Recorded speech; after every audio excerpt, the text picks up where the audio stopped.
Selamat malam para netizen dimanapun kita berada, salam inspirasi bagi kita semua. Ini agak aneh begitu kan, anehnya di mana begitu kan, kalau kita melihat ya politik dan olahraga begitu.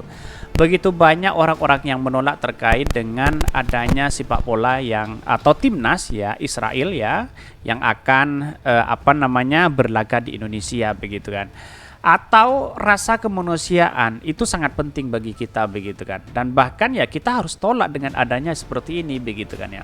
Orang akan berpikir begini, ya kenapa kok ditolak, bukankah antara politik dengan sepak bola atau dengan olahraga itu dibedakan? Iya ya, saya setuju dengan pendapat itu begitu, tetapi rasa kemanusiaan itu ya saya sampai kapanpun menolak terkait dengan hal ini begitu ya.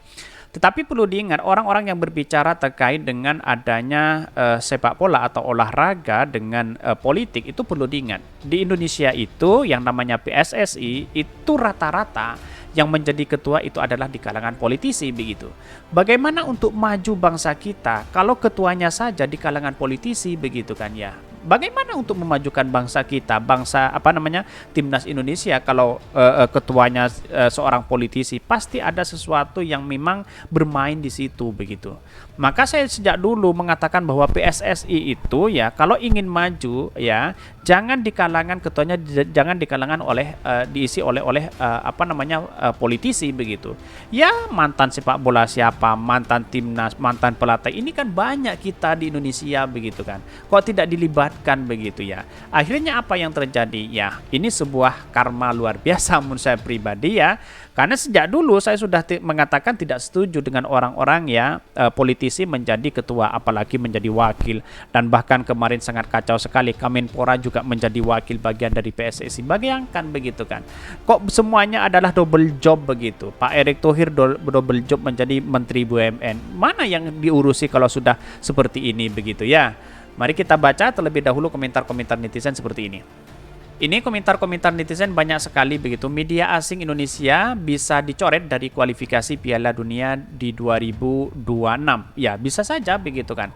Karena pada hakikatnya apa yang terjadi selama ini, bahkan ya ada yang mengatakan bahwa di Israel ya bahkan ribut di RI soal timnas Israel ya U20 di Tel Aviv lagi rusuh. Ada apa? Itu yang menjadi pertanyaan hari ini begitu kan ya. Kok semuanya pada rusuh begitu, ada apa begitu ya. Dan katanya akan dipindah begitu kan ya. Katanya ke Peru begitu ya. Yang komen kebanyakan nggak tahu bola ini. Keuntungan dicoret ya. Benahi Liga Indonesia bisa bikin ya tempat pelatihan fisik dan mental, mencoret bibit sesuai dengan kemampuan. Indonesia membela Palestina dicoret dari kualifikasi Piala Dunia, Piala Asia ya nanti, sedangkan yang dibela mati-matian nggak ngaruh apa-apa Israel dan Palestina juga tetap berlaga, dan mereka juga nggak agak teriak-teriak Indonesia harus lolos ya. Definisi korban kan negara sendiri.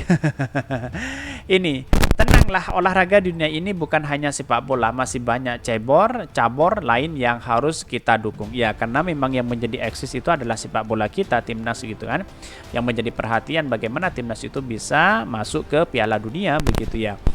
Nggak apa-apa lah, wong nggak pernah lolos kualifikasi.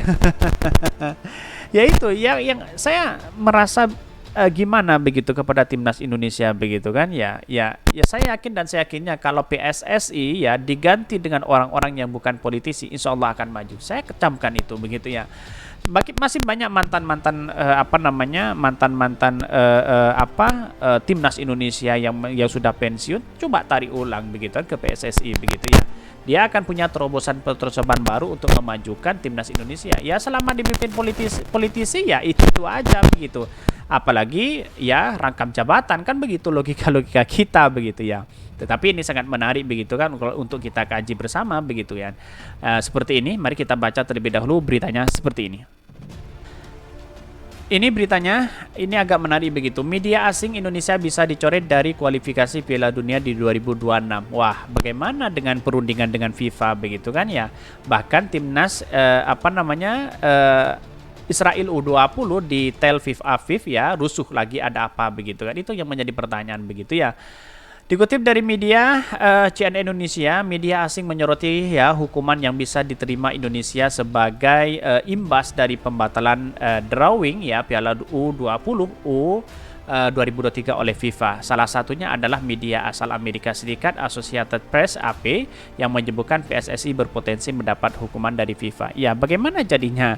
Bagaimana yang sudah yang sudah berkibar dari laga ini laga itu begitu kan ya, bahkan pemain-pemain asing yang sudah dimurnikan di bangsa kita di Indonesia gitu kan, pasti banyak yang kecewa begitu di satu sisi begitu. Tetapi kenapa FIFA itu bisa memberikan sanksi kepada Rusia? Itu yang menjadi pertanyaan begitu kan. Tetapi kenapa ketika Indonesia mengecam terkait dengan kedatangan timnas Israel begitu kan ya, lalu kemudian FIFA seolah-olah ya menjadi bagian untuk bagaimana caranya dukung sepak bola di Israel begitu ya. Mungkin dengan alasan begini menurut saya pribadi ya. Boleh kita lakukan di Indonesia ya dengan timnas ya U20 ya, dengan catatan satu, yaitu ketika ketika Israel ya bermain maka pindahkan ke Malaysia ya, atau misalkan pindah ke Vietnam, bisa pindah ke negara-negara yang lain begitu kan ya, itu boleh begitu kan. Dengan solusi-solusi seperti itu tetap Indonesia menjadi bagian dari penyelenggara begitu. Boleh kita lakukan itu begitu kan. Itu solusi yang tepat kalau menurut saya pribadi begitu kan ya.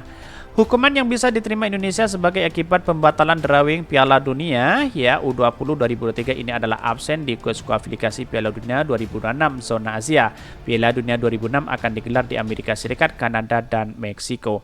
Bahkan ya dalam pertanyaan ini sanksi itu dapat menghapus Indonesia dari kualifikasi Piala Dunia 2006 zona Asia yang mulai pada Oktober ya.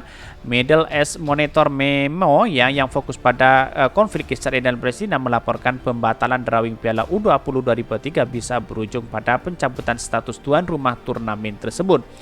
Bahkan keputusan FIFA tersebut merupakan langkah awal dan dapat diikuti dengan keputusan lain yang akan berujung pada pencabutan hak Indonesia sebagai tuan rumah turnamen tersebut. Sementara itu, jaringan televisi Prancis ya, France 24 menuliskan ya soal insiden dalam tragedi Kanjuruhan ya di masa-masa sulit Indonesia saat dihukum ya oleh FIFA pada 2015 silam. Ya, hak berwenang mencoba perlahan-lahan membangun kembali negara itu ya setelah FIFA menggugurkan ya secara sepak bola internasional pada tahun 2015 selama tahun-tahun karena campur tangan pemerintah dalam asosiasi domestik tersebut. Dan tidak hanya itu, ada yang ribut begitu kan ya di sini begitu. Ada apa begitu?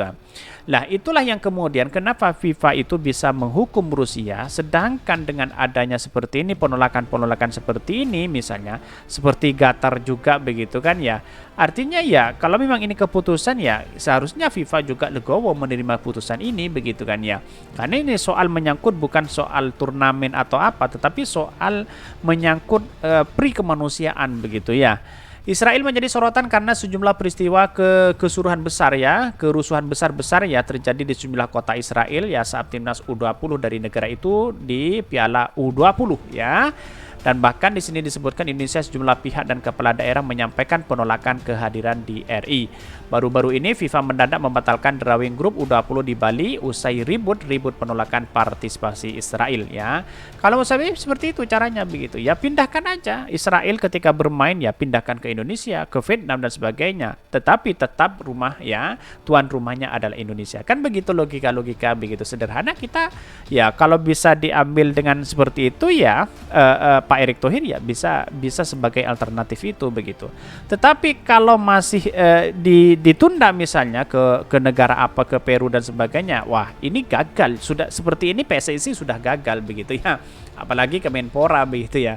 Kira-kira seperti itu begitu. Mungkin itu yang kami sampaikan. Tonton terus channel Hodari Podcast Rakyat ini karena ada berita-berita menarik dan viral setiap harinya. Salam para netizen, salam inspirasi bagi kita semua. Jangan lupa di subscribe channel YouTube Hodari Podcast Rakyat ini.